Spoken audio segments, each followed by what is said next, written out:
Hey! Thank you for being on the show. Thank you. Hi, Chris. How you doing, Chris? Everybody. Happy Friday, and Yes. welcome to episode 30 of our Behind the MasterMinds. We are at 30 episodes of incredible guests, and we learned so much over these past 30 episodes. Been amazing. Chris is from Escape the Crate, but before we introduce him, let's do the drawing. Wait, I gotta get my drumsticks out. Ready? Here we go. Hey! It's a virtual drumstick. From a little cinema from episode 28. Okay, so who's ready for their red carpet moment? Oh my goodness. Who is it? Carpet. Courtney Mods. Courtney, congratulations, Courtney! Yeah! Contact us and we'll let you know how to be prepared and enter your We already know who your red special carpet guests are, right? Yes, VIP guests. All right. All right, so let's get to it because we have a lot to cover in this episode. Yes. So for our special guest of the day, Chris, he is the original creator and lead designer of Escape the Crate, which started in 2017. Chris has a master's degree in middle childhood education, and he came up with an idea for Escape the Crate as a teacher who wanted a more entertaining way to teach history, reading, critical thinking, and teamwork during class. After several messy escape rooms, of course. Now he does Escape the Crate full-time, which has several employees and is a multi-million-dollar business, which makes him very exhausted, of course, but he probably is happy most of the time while doing that at the same time. When not working on escape rooms, he is a conservation educator at a local zoo. Hopefully he's able to keep those cuties in the crates and not let them escape out of there. But now we have another treat that we have for today. Escape the Crate they have created a special website for our audience. Yes, it's www.escapethecrate.com/rumors. This is a very secret website because you can't even find it publicly, right? Because these are the ones that are games that are kind of retired already and they're sold out. They're marked sold out on his website. So if you go to this website, you'll be able to see the 5 retired games that are currently sold out, but he has saved a bunch for us, just for us. So behind the Masterminds audience, today you have a chance to order these games at a discounted price as well. Wow. For 20% off. And also they have a promotional discount for if you want to subscribe, and also the 20% off if you want to subscribe to new subscriptions. And the code is Interview, of course. This is available until end of the year, so definitely take advantage of that. So Chris, sounds like you have a super busy schedule on your hands. As introduced in the bio, you're the original creator. What's your current role now? And do you have members that are now taking over the design creativity side of these games? And how many people are on that team? All right, so I still am the official creator. I have people that help out with the puzzles now. We have 7 employees in the company, and a lot of the people work on creating the actual boxes, getting them marketed, getting them out, because that's very time consuming, actually building these boxes and getting them to all look just right. But we have 2 or 3 people that help out with creating the puzzles now, and I have the final say with it. So if people don't like the puzzles, they can blame me. If they do like the puzzles, they can thank me, but it all goes on my head with that. But it gets to be really difficult because we have to get puzzles out every other month. So we have a game every other month. So it's a very fast turnover. We went from Jack the Ripper to Pirates, and then from Pirates all the way to now Ice Age. Wow. So we're kind of jumping all over the place. Yeah. So, I mean, for the creator side of it, and you said you had a huge team, how many people are on your team right now? For the creative team, there are 3 of us. For the entire company, there are 7 of us that work with it. 7. Okay, so you have like a total like a 10 people kind of company team? We have total 7 and the 3 come out of the 7. So we have 3 people on the creative side and 4 people that are on the production side and the marketing side and all the stuff that I don't do so well with. All right, so we have some comments from Enigma Fellowship. Orsi says they are such big fans of you. Oh, well, thank you. That's great. And the news wants to know, does Chris do the narrations himself? Yes, I do. So I hate my voice, despise my voice with a passion. So that's me sitting there for 12 hours sometimes, recording my own voiceover, reading the website over and over again, then listening to them, discovering the quality isn't good, and I have to start all over again. So that is my voice through and through. Wow. I mean, you have fans, so Yeah, must not definitely. be that. We'll get to all the questions as soon as possible, but we need to get ours as well. Our second question for you is, I know you were inspired by fun content, for educational purposes at first when you started, but now that you've definitely expanded in terms of themes and storylines, like, do you still have a segment, or do you plan to do anything educational related in the near future? Well, we actually have a separate game called Escape the Mayan Temple, which was available on our website until the holiday season, and we plan to relaunch that again come January. Mm-hmm. And that is just for classrooms. It's designed for 4th through 6th graders to play. And it teaches about Mesoamerican cultures, and it also is very heavily focused on reading a nonfiction text and pulling out details from that text. And so we have another game, which is a Mad Scientist Lab, that'll be launching in 2021 to go along with that. But we like to think our games itself are educational because each one of them has a theme, and we have a historical accuracy section at the end. We try to plug in some fun historical facts throughout the actual games themselves, so the adult can kind of learn too. I think if my teacher was teaching me like my courses through that way, I probably would be like a student throughout. Yeah. Versus like face sleeping. We would definitely we'd show up to class on time. We'd be paying attention while we're For sure. Do you have another question you want to? Yeah, Eric Ackley. He wants to know, what are the biggest changes you've had to make over time as you learned more about creating games? Well, when we started out the game, it started out as a fun side job I was going to have while teaching. So I would get home from school, I thought I could spend an hour a night creating these, and for the first month or two, we had 100, 200 subscribers. And so when I did that, we were able to make these really cool games. Everything was handmade. We had a couple of boxes, like we had a pirate box back then, that was a 3D box. You had to work your way into the box. You open it up, it was a jail cell. You had to reach behind the bars with a mirror and find messages and open up wine bottles and stuff. It was really cool, really creative.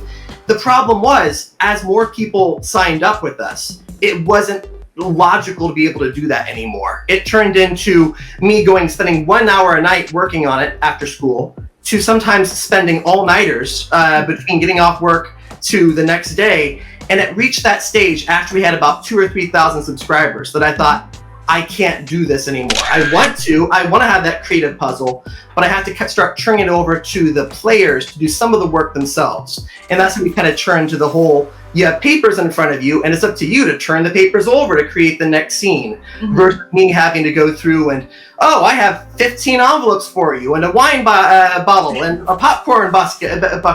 I can't do that anymore. So it kind of changed because of necessity, not really what I wanted to do, but what we had to do. Yeah. And we love, inspirational stories like this. And obviously, this is a question for all the creators out there who just started their business. When would you say your business took off, realizing that you can do this full time? And was there a big moment or event that kind of catapulted your business?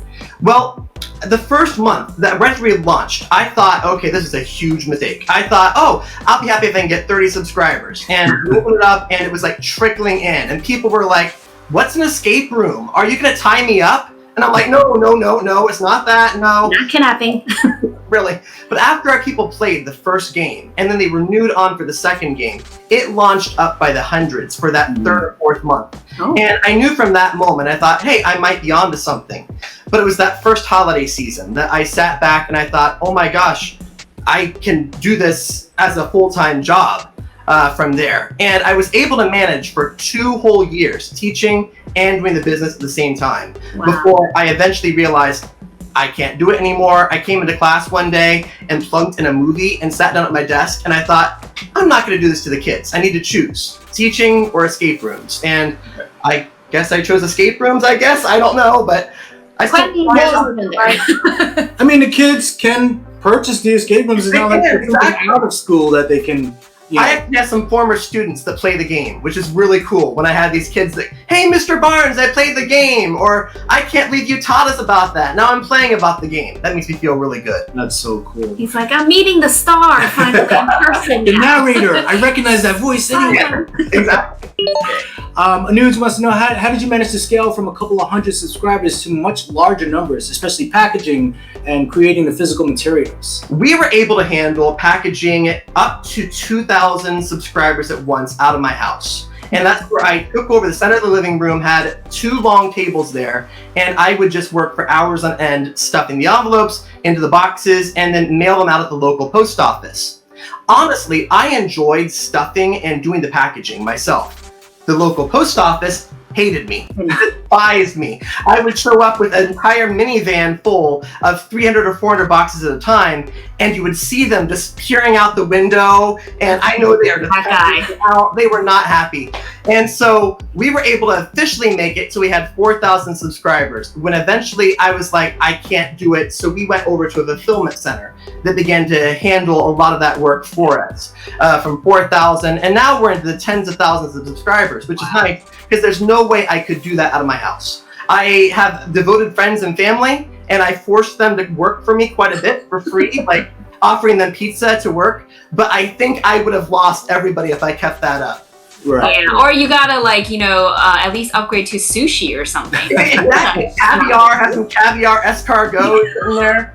But I'll tell you, it came down to mainly the shipping, because local post offices can't handle a lot of boxes coming in. But you go to a fulfillment center, they have those special deals in place where, the giant truck pulls up, and I'm just like, okay, you guys can take it. I don't have to worry about it anymore. Right. So that's nice. That makes sense, yeah. But you have to give control, and I hate giving up control. I'm a control freak. So when I gave up that broke my heart a little bit. Especially when we'd have like 1 package a month that would come back with something mispacked in it. And I'm like crying in the corner, they're gonna hate my game now.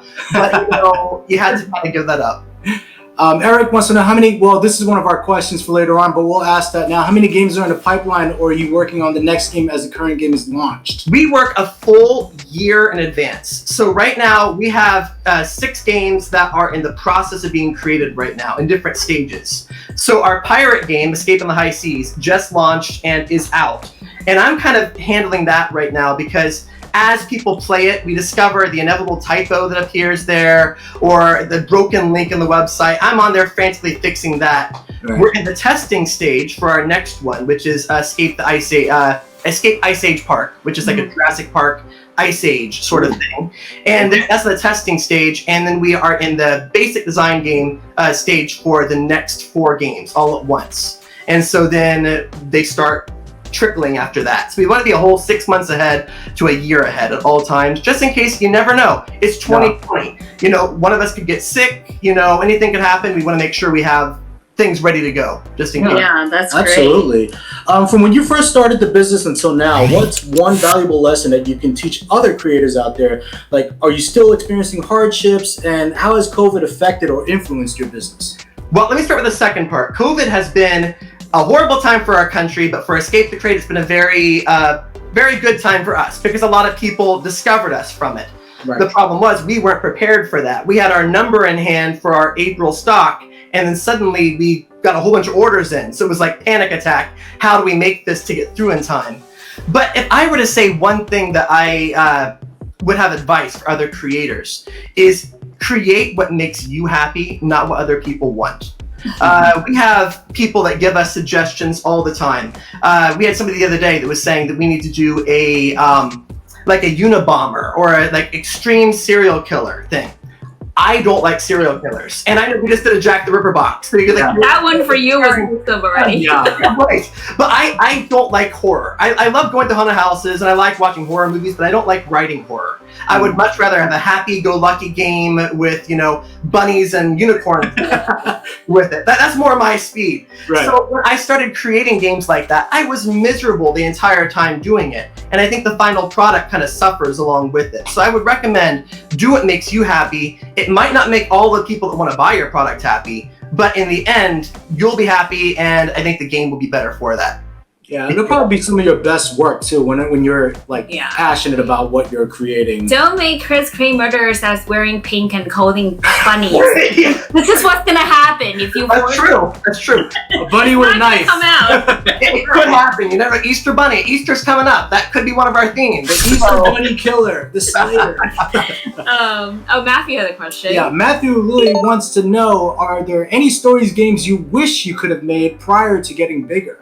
Oh, honestly, this could take a while. It's kind of the opposite. There are stories I made when I was smaller I wish I could have made when I was bigger. So for example, I have a Houdini game that I did. I'm very proud of it. I love it. It's one of my favorite games. It's you're trying to disprove this psychic lady who's a fraud, and you're using Houdini's clues to go around a 1907 Coney Island in New York to solve all these puzzles. I created that back when the game was a lot of just regular printer paper, envelopes with basic labels on it. It was very poor design quality, but the puzzles were top notch. I love it. I wish I could take that and move it into the present when we have the nicer supplies and more mass production. So I actually feel kind of sad that some of my favorite themes I kind of wasted when there wasn't pretty boxes versus now when I could be doing that. So it's kind of the opposite of that. Revamp it. Yeah, or part 2, 2.0. The only problem, we have people already, because we have one box we've already kind of revamped, and people click the wrong link all the time and they get confused. And they're playing the old boxes of the new box. So we have something kind of in the work right now with some of those old games to revamp them that hopefully will be coming out in late 2021. So I'm excited about that. Okay. And then speaking of the numbers, so how many games have you created since the first game? I noticed your number series of Escape the Ripper was 23. Is that like only in this timeline story, and then previously you had others? It's only 25 in the Escape the Crate storyline, plus we have our educational game, which makes it up to 26 that we have. And those are the only games that Escape the Crate has done. Now, I've worked with a few other companies and real escape rooms, helping to kind of like ghostwrite some of their projects, even did a couple Kickstarters, kind of helping them out behind the scenes, but those aren't official Escape the Crate rooms. Okay. But we do 2 every month, basically, or we do one every other month. So that means that we've been in business for basically 50 months. So we have 25 games. Got it. All right. And speaking of new games, their most recent release is called Escape on the High Sea. So if you type in "Arg, send me my booty," Arg, send me my booty, you'll be entered into the raffle for a chance to win that game. And once again, if you missed our live stream, our video will be posted on YouTube and IGTV for you to watch at a later time. And you can type that phrase in anytime before episode 32 airs on January 8th. Yeah. So announce the winner then. So now let's talk about the games. We've only played Escape the Ripper, and we must commend you on the way you structure your games from the organizational aspect for the players to follow along. I would probably say that your game is one of the most clearest and cleanest we've seen in terms of instructions. For those of you who haven't played his games yet, we're first led to a website which gives us the option to either listen to an audio file, now that we found out that he's narrating, which is great, for the backstory, or you can read through the text. Of course, we chose the audio files because we wanted the immersive experience. Right. And then you also have JPEG photos to make sure your game pieces are set up correctly before you actually start digging into the puzzles. There's also a nudging hint system with solutions, and everything was there to ensure smooth gameplay. But was it always like this, or did it take you guys some like trial and error to get this formula down? It was like that from game number 1. That's the teacher inside of me I had to get very used to. Before I said, let's get our social studies books out, I actually had a giant picture up on the board of, here's a picture of what your book looks like. You need this notebook. Because there are always those kids that are just like, woo! So I went into the game with all of that set up. Now, the JPEG pictures that we have in it now with everything laid out on the table, they look nicer than the original ones. When I first started, it was literally my cell phone camera hovering over a table, and it was really bad, but we made it look a little bit prettier as we went. The audio link is a big thing because a lot of people, our subscribers are very split. We had people that will write into us all the time how much they hate my voice. Like, we hate the person's voice. Stop doing it. I really hate it. And like, at first it bothered me. Now I'm just like, well, you know what? I hate your voice too.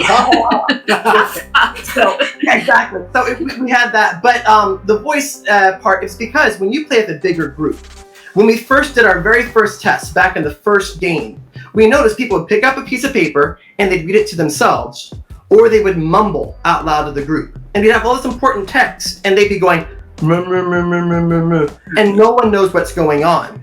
And so I thought at the time, wouldn't it be nice if they could just listen to it? And so at that stage, I just picked up my cell phone, turned on the voice memo portion, and for the first game, recorded out voice memos, plugged them in online, and it worked. Wow. So we kind of liked that, and that's kind of stuck ever since.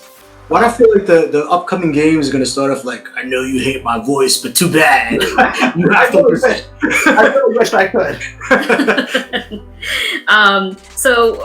We play the games where the front and back have been used for different puzzles in the game design, but never utilize them in two different storylines in one box design. So essentially, we got 2 games for the price of 1, which is really great. And I know you mentioned that one version you can play with family, the other one is more for like an audience of PG-13. This was very interesting to see. How did that idea come about? Well, whenever we do a scary or a horror or a murder game, and we've only done 2 so far that are what I consider serial killer murder ones. We did one based on H.H. Holmes, the serial killer that operated out of the World's Fair, and then we did Jack the Ripper.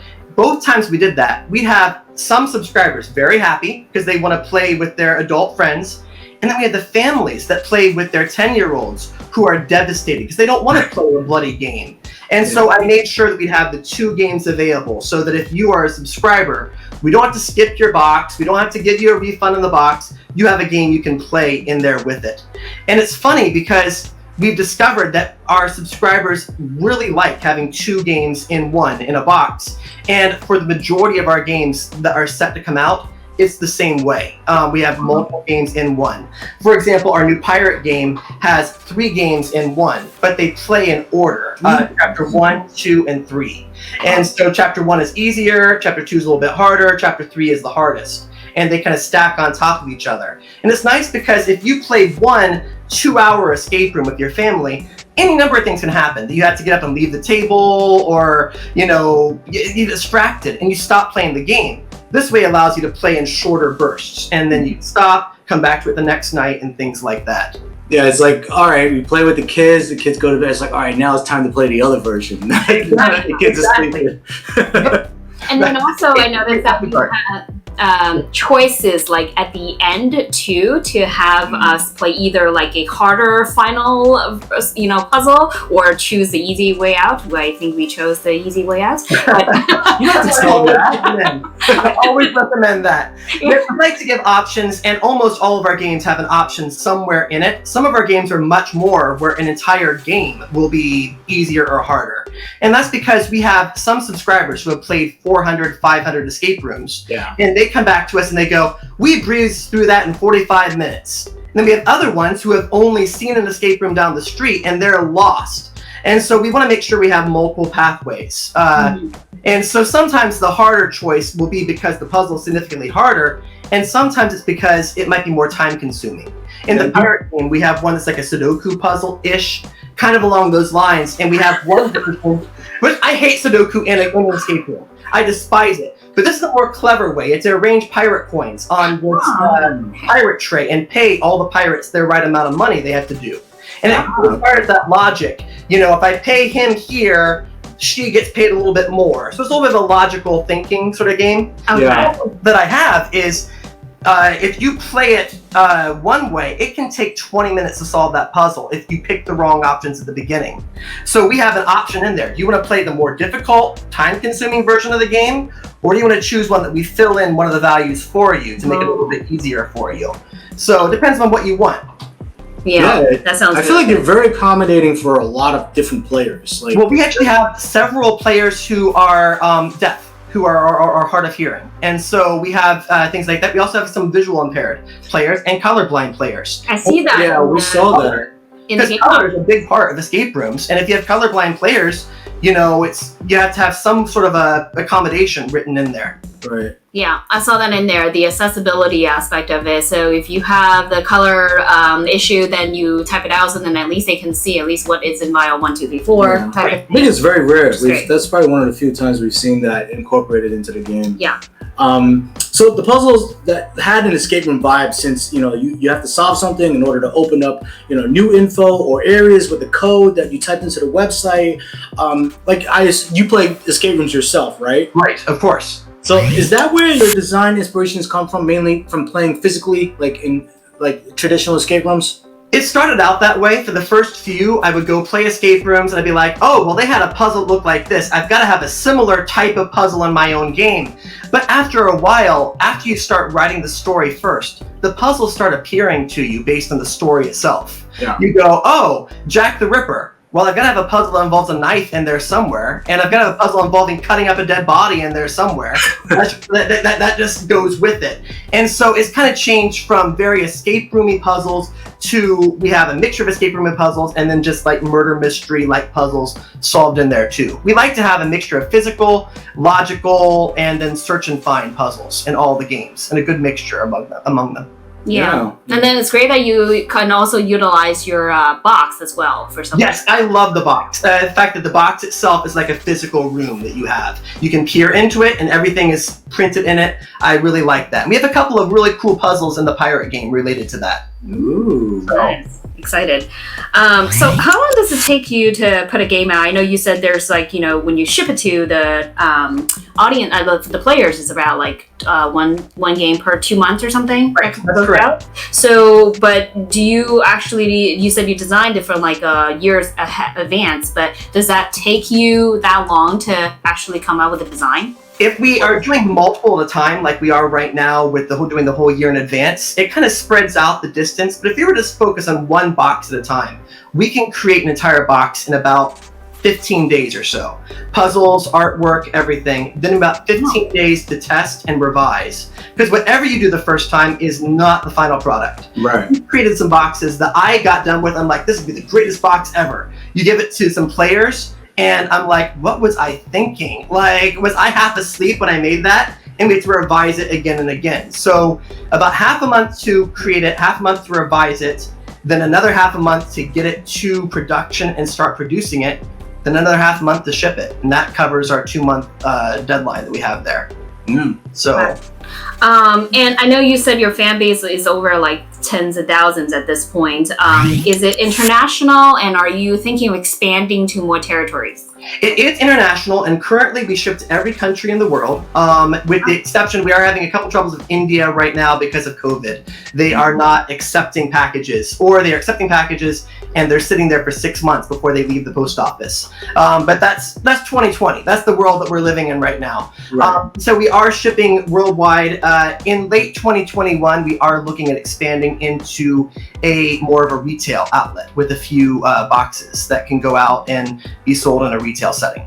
Oh, like in bulk? In bulk, in Amazon and in actual stores. So we're talking some deals right now with that. Wow. Great. Okay. I know we had a question earlier from Eric. He wanted to know about the future, but is there anything else you can share that's besides what you just mentioned just now from Escape the Crate, like in the near future? Yes. Anything else? Especially since you said something about the fact about the shipping difficulties. Are you thinking of any digital games maybe that can play online? We actually have a couple digital games we're thinking about offering. I like having the physical puzzles. There's something about holding something physically in your hand that you can't get with an online game. But with that being said, we are hoping to have an online game coming out later on this upcoming year. We're working on some video for it right now. The big thing is getting retail back out, and then hopefully once COVID is over, we can get some of our production simplified a bit more to get more boxes out a little bit quicker than we currently are. So it's a lot of internal stuff going on this year. Yeah. That sounds great. Yeah. I'm looking forward to something different for sure. Like I know that everybody is creating different things or coming out with new ideas, at least for the current market. So looking forward to that. Yeah, but I feel like I said before, you're accommodating a lot of players, but also in variety, not just tabletop, mail order subscriptions, but digital, in person in the store, bulk sets. Yeah, that's great. All right, so before our Think or Drink segment today, we have a special announcement to make. As you know, we're always post-editing these videos to put on our YouTube afterwards and on our Facebook. But from this episode onwards, we'll be embedding one letter in each of the episodes. Don't worry, this is not going to be like the Halloween video. Not like the Halloween one where you're no one gonna was able to find it. From episode 30 to 50. And if you're able to find all of them, you should be able to create a question at the end of episode 50. Yep. So once you know the answer, please email it to us to enter into the raffle. Our sponsor for the raffle prize will be coming from Epic Escape. And they'll be giving away an escape room in a box, which has three games in one box. Price valued at £99 to the lucky raffle winner. So we'll be doing an unboxing of the video for this soon. So you'll get a sneak peek at what you'll be getting on that. Yeah. And they're also, they're giving something else also? Oh, well, they're also generously giving us a 20% discount code for the code ESCAPETHEROOMers if you want to order the games from their website. Yeah. So definitely check them out. All right. So we'll bring this all back up at the end of the episode. Show again, yeah. Right. But we're about to get into our segment because, we have to play our games with Chris. And that segment is called Think or Drink. Think or Drink. All right. So we have a special today.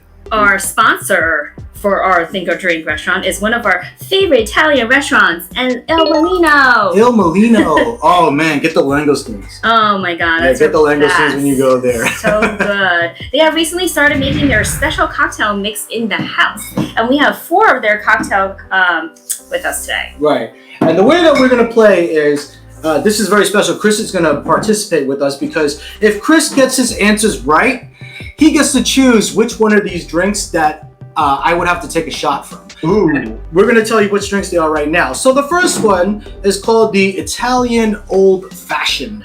And this has barrel-aged Old Fashioned with Mr. Cat's Rye, Frangelico Liqueur, Black Walnut Bitters. The next one we have is called the Gin Lemonade. Hey. That sounds good. This one's good. If you get it right and you pick this one, I won't be mad at you. This one has the Botanist Gin, ginger infusion, raspberries, and lemon simple syrup. Delicious. And then the third one we have is the Perfectly Patron. There you go, Perfectly Patron. And this one has Patron Silva Tequila, Patron Citronage Orange, lime juice, and simple syrup. And the last one that generously supplied us with is the Picante Limonada. Another good one I wouldn't mind you choosing. Dobel, I'm not sure the proper pronunciation. Diamante Tequila, Ancho Reyes, habanero juice, lime juice, and simple syrup. So Chris, get all your questions right so I can take a swig. All right, sounds good. Well, what's Chris drinking? Well, I thought I would go with the pirate theme because the next box of pirates have my whole pirate tankard here. Ooh. I was going to do a rum and Coke. Unfortunately, I discovered right before the show I was out of Coke, so it's just straight rum in here. So, what kind of rum is that? This is Captain Morgan. So, yeah. Once get along with the captain. Yeah, so... Okay, so the way that we play is we're asking you questions from the Escape the Ripper game, because that's the one that we played. And then after we ask the question, you have 10 seconds to answer. Oh, goodness. You're going to get it. All right. Wait, how much of that Captain Morgan you been drinking, though? That's the question. That's the question, yeah, really. All right, and of course, if anyone has the answers, you can help Chris out. It will still count. Ooh, we have no one helps. Enigma Fellowship. They're diehard fans. They might be able to chime in with some answers. All right. All right, here we go. So, question number 1, Cece. All right. Which victim's name is written on the heart? Oh, stolen from. Oh no. Oh! Pressure. I don't know. Oh no. I know it's stolen from somebody, but I forget the name. It's definitely somebody's heart for sure. Somebody is not the answer. And it's Kelly. Kelly, Mary Jane Kelly. So I knew her name, Mary Jane Kelly. So. All right. So question number 2 for you is, Chris. I am getting a little thirsty, so let's try. On Elizabeth's Oregon page, 6 in total. What was the first one drawn on there? Elizabeth's Oregon page, 6 in total. First one. 6 organs in total. The first one. I have no idea. I'm gonna say intestine. Wrong organ. Oh my goodness. Wrong. At all. No, he's gonna go right back in the fridge. Yeah. I doubt that. All right. Cece with question. And I can't help him because they haven't played it yet. Oh well. Yeah, they haven't played Ripper yet. I'm sorry. You're on your own. Question number 3. What's the newspaper called? Oh, the London Gazette. No, the Daily Gazette.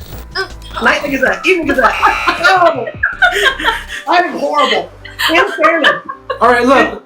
In fairness, I designed this game in August. So in fairness, it's thinking back a while. But all right, look, you got one of the words right, which means we're gonna drink together. So okay, that was just one of these drinks. Yes. Here, I'll provide you with a list of I drinks. need the lemonade one, the second one. The lemonade. Okay. The answer was a London Weekly Post. Oh, well, there you go. Yes. Although I did research that to make sure there was not actually a newspaper called the London Weekly Post. I remember doing that research for it because I want to make sure I wasn't infringing in any actual newspaper title. Right. So, all right, Well, cheers, Brennan, Chris. That's a Here you big go. shot. He's going for it. How is it? What's the flavor? Oh, Il Molino. You had me at hello, at chow. Very good. I mean, it's cocktail. It's not like a shot. It's not like what he's doing over there. Oh yeah, he's gonna be gone soon. I could design a game after this and see what happens. We could do that. Make that the next challenge. Hey, we'll beta test that for you because Okay, that sounds good. it might be a little questionable. All right, so our next question for you is... Our fourth question. Ready? Whoop, no. All right, question number 4 for you is, what's the witness's name mentioned in the newspaper? Oh, Mr. Mister's right. Yeah, I know, right. Starts with W, like Wilson, Gordon. No. So close. Oh my gosh. I think this is Gotham. What is Yeah, it's not Commissioner Gordon. it? No, what is it? Mr. James Burton. Burton. See, I had an N at the end, so... Yes, you rhymed. You did good. Should we get that time? Should I take another swig? I think he's gonna get this one. Yeah, okay. So, I don't know. We'll see. we're going for redemption here. All right. In the paintings, there are 2 types of animals. Can you name them? Oh, Tom, we have a... Hang on a second here. I've got Calling for a lifeline. I had a business call that came in, and I apologize. I thought I was turned I'm off. trying to help you This is out. the classic thing. All right, I'm sorry. What was the question again? Yeah, repeat the question number 4. In the painting, Oh, 5, sorry. In the painting, there are 2 types of animals. Can you name them? We had a horse, and we had a. Was it a bird? No. Oh, goodness. A fish, dolphin. No, I don't know. Final answer. One of them is right. We'll give you the first one is right. You have Milky horse. animal. Milky. Horse is correct. Cow? Was a cow in that? Oh, Yes. oh, all right. Well, good. All right, so Italian old-fashioned, perfectly Patron or Picante lemonade. Old-fashioned. Sorry? Old-fashioned. Old-fashioned? Old-fashioned. Kill me. Yum yum. Okay. So we have Italian old-fashioned. Il Molino, thank you again for supplying these drinks. They all look incredibly delicious. Pretty. And that one I'm going to go a little smaller because I know this one's more potent. Cheers! Because it's not pink. That's why. How's that? Ooh, I taste the walnut in it. Ooh. This is really good. Now you like that one. Yeah, we might have to pause. No. So we do have a bonus question for you. Oh, well, let's try it. Yeah. Let's see. What do we have here for our bonus question? All right. Can you spell this backwards if you have the answer? Oh, goodness gracious. Well, we'll give you options. Spell it backwards or Pig Latin. Oh, okay. So, Up to you. We'll accept both. Here we go. The question for you is the name of the police department in London, but spelled backwards. DRAYDNALTOCS. Yes! You must be Great the job! champion. Give I it up. know there's space in there, but we're good. All right. All right, so we have perfectly Patron and Picante Limonada. I would do the Luminata. That sounds amazing. That does sound amazing. Little kick and spice. Yeah, exactly. Okay, here we go. Somebody's I'm gonna celebrating not, Christmas early. Yeah. Cheers. All right. Lemonada. Does it actually taste like lemonade? With the hot pepper kick, like Ooh. Interesting. very good. Very good. Huh. Give it up to Chris. Thank you so much for playing Pick a Drink with us. That was so much fun. That was great. And for anyone who just joined us, the discount code for their 25% off on your first, 20% off on your first purchase of a new subscription or their retire box is interview. Interview. There you go. And the secret website to order that Right is here down on the Escape the Crate or escape-the-crate.com/rumors. Does not have to be in caps or like it's good? It does not have to be in caps. Okay. It can work either way, but I prefer not in caps. It should definitely work that way. Oh, okay, great. So once again, these are sold out, marked on sold out on their website. So you have to go to this website in order to order those retired games. Yeah. If you would like to win a copy of their newest game called Escape on the High Seas, type in "Arg, send me my booty." Arg, send me my booty. I love it. And then also, in our segment today, we do have our next special guest, and they're watching you right now. They are Enigma Fellowship, which is Anuj and Orsi. We'll see them next Friday, 12/18, at the same time at 4 p.m. Eastern Time. So definitely tune in for that. And this is actually the last show before the end of the year. They will be giving away one of each of their games. So there will be 3 winners. So you're gonna have a bigger chance. Let's clarify though, it's 1 game per person. Yes. Each person is not getting 3 games. Everybody's gonna get a different game, but the winners can join together and switch games so they can all play. Oh, look at that. Yeah. So mark the handle, and thanks Chris for joining us on the show today. And thank you audience for watching and your continued support. If you do like our show, please let your friends know about us, and remember to like and subscribe our YouTube channel. We really appreciate it, and thank you soon. And as the pirates say, fair winds, mateys. Arr. Arr. Left for me to choose, 2 hits left for me to use, 1 hit left for me to move. Time is running out, gotta figure something out. 3 hits left for me to choose, 2 hits left for me to use, 1 hit left for me to move. Time is running out, gotta figure something out.